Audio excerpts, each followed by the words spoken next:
Hey friends, and welcome back to my channel Lotus Geek. Today we're gonna fix out your Valorant error, graphic driver crash. Make sure your graphic drivers are up to date. So let's go ahead and fix out the issue. Right click on the start menu and choose the option device manager. In this method, we are going to use the integrated graphic devices from your system. So here you need to expand display adapter, and under the graphic driver you need to right click on it and choose the option disable device. Hit the yes button to continue. This way we have disabled the graphic card of either NVIDIA or AMD or Intel. Once disabled, your integrated graphic driver is activated, and now try to run the Valorant game again. Now it is still giving you the error.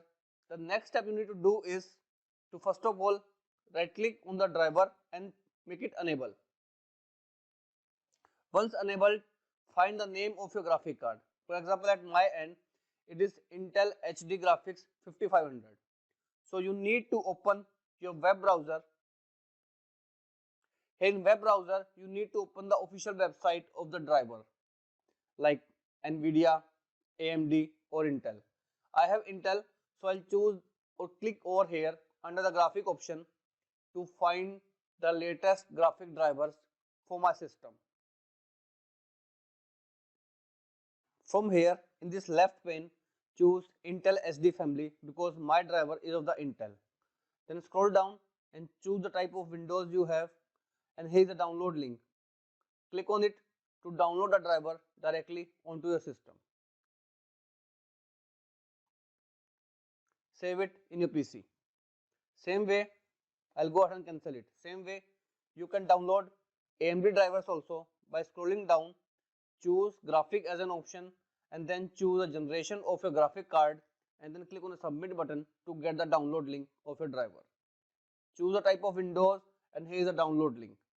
As it is for NVIDIA also, here is the official website. Provide all the details over here, and then click on this search option to find the compatible drivers of your NVIDIA graphic card. Click on this download button to download graphic card of the NVIDIA in your PC.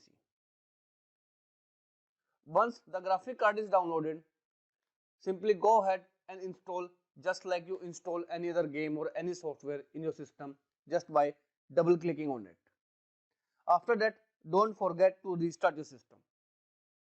Now if both the ways doesn't work out, the only thing you can do is to turn off overclocking if you have ever done it by entering into your BIOS menu, and nextly is by simply setting the game to Windows mode will fix out the issue.